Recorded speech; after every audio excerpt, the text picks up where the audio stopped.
Never Stop Learning, week 260. We're going to take a quick look at the content-aware crop in Adobe Photoshop CC 2015.5. All right, so this is going to be a new feature inside the crop tool. So to activate the crop tool, I'm just going to hit the C key on my keyboard, and notice it gives me this crop area, and it's kind of like a bounding box with these little handles here. All right, so I'm going to make a drastic change here. It's not even going to be a practical edit, but I want to be able to show you guys how this tool or function actually works.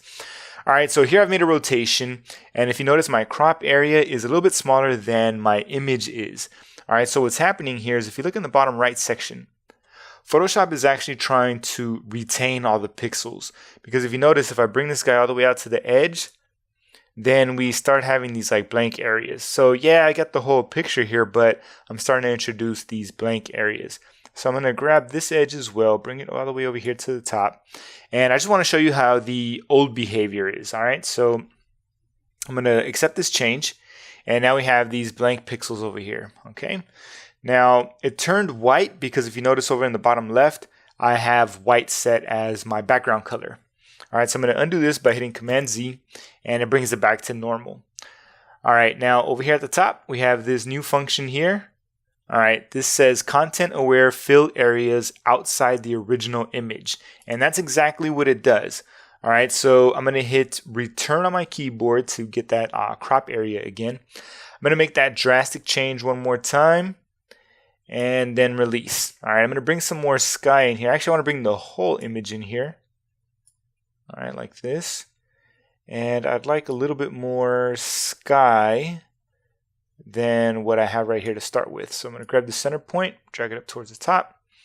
All right, now I'm going to go ahead and accept that change.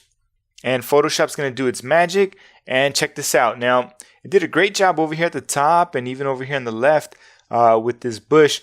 But now it kind of looks like there's like a lake reflected here or something. So yeah, I wasn't able to be much help down over here on the bottom right. But then again, I did this really drastic change. So let me switch over to this other image. And I'm going to do something a little bit more practical here with this one.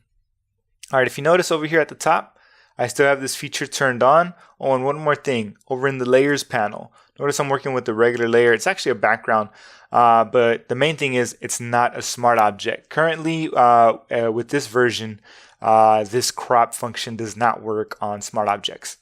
All right, so I got it turned on, and I want to use this feature.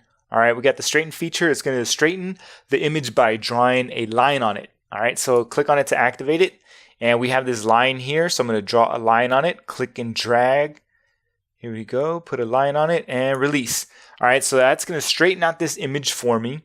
Again, we have this crop area, so let's make sure we get in all the pixels from the original image. I'm just going to click and drag, click and drag.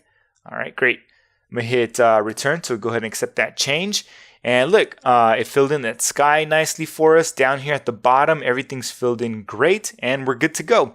So there you have it, folks. That's a quick look at content-aware crop in Adobe Photoshop CC 2015.5.